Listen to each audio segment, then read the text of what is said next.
30 years ago, Don Piper was on his way home from a pastor's conference. Just not the home he was planning to see that day. As he was driving on a cold and rainy morning, an 18-wheeler slid into his lane, and Don says he took his next breaths in the great beyond. In 1989, Don Piper was killed instantly when his Ford Escort was crushed in a head-on collision. After paramedics declared him dead, Don came back to life. In his book, People I Met at the Gates of Heaven, Don reveals the loved ones who greeted him at the pearly gates and the role we play in populating heaven. Well, Don Piper joins us now for more, and we welcome you back to the program. It's good to have you here. Deeply honored, always. Thank you. Talk a little, if you will, about the fact that there are many, many people, and we've had some on this program, who've had what they call near-death experiences. Right.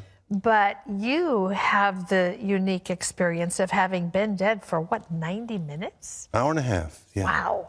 Yeah, I often say I didn't have a near-death experience. I know they can happen, and I've talked to many people who have had them. I was killed instantly and was gone for 90 minutes. It was 90 minutes after the accident that a gentleman who felt led of the Lord to crawl in the car and pray over the body was praying at 1:15 from an accident that happened at 11:45, and he's singing "What a Friend We Have in Jesus," that great old hymn. Yes. And suddenly I started singing it with him, and I was That back. had to be so eerie for him, because the without a police doubt. officer told him you were dead. Exactly. But something that the Lord impressed on him just caused him to insist on praying for you. So let's get to where you went and what you saw, because that's what everybody's interested in. Sure. Talk about the sounds. You said that everything that had to do with your senses was just enhanced, like beyond description. Exponentially. What was the sound that you heard in heaven? The sound that I heard that was most profound to me were praise songs, all of them glorifying God. Thousands of them, actually, which I thought was just, I don't have the words for it, because they were symbiotic. I could distinguish each one of the praise songs, but they did not interfere with each other. They were distinguishable. One song kind of rose above all of them, and it was Holy, Holy, Holy. So I can still hear this music today. It's the one thing I brought back with me is the sound of heaven. Well, one of the other sounds that you write about that was so moving when I read your book was the sound of angel wings. Everywhere. Everywhere. Yeah. What did you see?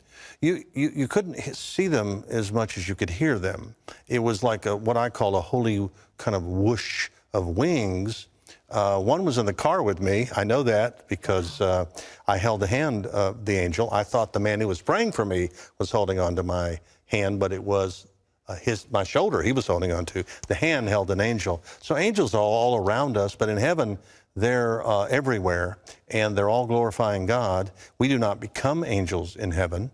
They're a completely different set of beings from us, but I was surrounded by them, and it was so comforting and encouraging to hear the wings of angels. Yeah. So it wasn't a frightening experience that you had at all? Oh, no. No, it was so warm and comforting and home. Yeah. Heaven is home. We know we don't get to stay here. Yeah. And I knew I was home when I arrived there, not only because of the angels and the street of gold and all the things that I expected to see that were there, it was because of the people I met there who I'd loved here and had lost for a little while. Were you surprised at there was a welcoming committee, Yes. first of all, which, was a relatively new concept. I guess people talk about seeing people there, but they really were there to welcome you in. Were you surprised at who was there? In some cases. I expected to see some of the people because they'd had such a profound impact on my life in an obvious way. Some of the other people maybe had a little less to do with me here on earth, but on reflection, I can realize why they would have been there. I don't think you sneak up on heaven. I think everybody there knows who's coming. We're told that there's a big celebration every time someone makes a reservation there. So they were expecting me, and I just wasn't necessarily expecting them, and I was surrounded by them. So when I saw their faces, I knew where I was because I knew where they were. And they were welcoming me to heaven. You waited a long time after the accident before you wrote your first book, 90 Minutes in Heaven, and then even longer before you wrote about the people that you met, that you saw at the gate of heaven. Right. Why did you wait? It was a process for me. In the first case, I never really planned to talk about what I experienced in heaven. I was convinced by people whose judgment I trust a lot more than my own, because people said to me, don't you think people need to know heaven is real from somebody who saw it? And so I finally got peace with that. And so 14 years after the accident, I wrote that first book. These are very specific people, many of whom I have never spoken of before. I really had to get comfortable with telling their stories. And I think people will fall in love with these people, just like I did, and then realize that we're here to help everyone else get there. Yeah. And we have much work to do. Can we go back for a minute to what you saw? Because I think that's so fascinating to people. These people were all dressed in robes. Yes. Were they all the same? Yes, the robes were all the same. They were quite spectacular, beautiful robes, glowing robes. In fact, everything in heaven is quite bright and quite beautiful. The thing that struck me the most by them was not only was the way they were dressed, but how perfect they were, how unblemished, how unspotted. I think the only person in heaven with scars is Jesus. Yeah. I've heard it said that he's the only thing that is the only thing in heaven that is man-made are the scars of Jesus. Yeah. And so these people without spot or blemish, they were perfect in every way. And I had not seen them in many ways like that here on earth. Mm-hmm. Some of them were quite elderly. Some of them had been in terrible accidents themselves. Yeah. So they were perfect in heaven. We'll be perfect. This is good news, Don. Isn't it? Yes, I'm very excited about it. When you were there and you saw these people, were you able to communicate with them? And if you did, was it through words, or how did you?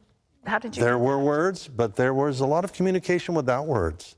I just knew what they had to communicate to me, and I think they knew how I felt as well without words. But there were words. My grandfather extended his hands to me, which were missing fingers here on earth, but not in heaven, and said, "Welcome home, Donnie."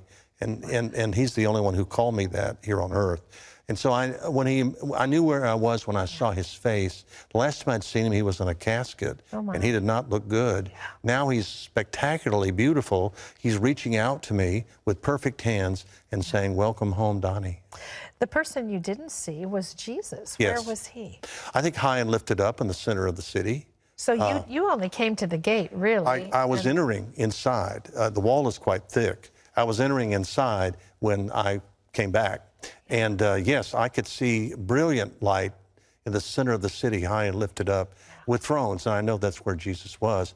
I was actually going to that place when I was prayed back, because I just wanted to fall at his feet and say, "Thank you for letting me come."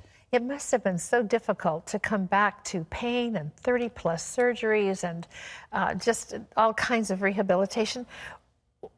This book that you've written, People I Met at the Gates of Heaven, obviously God's given this message to you. What do you want people to take away from this? We're here to help everyone else get there. Yeah. I think that's why we're here. I've noticed that most of us as believers, when we give our life to Christ, we stay here. Mm-hmm. We don't just rapture immediately. And so the compelling reason for that is we are here to help everyone else get there as we go. The commission is not a suggestion.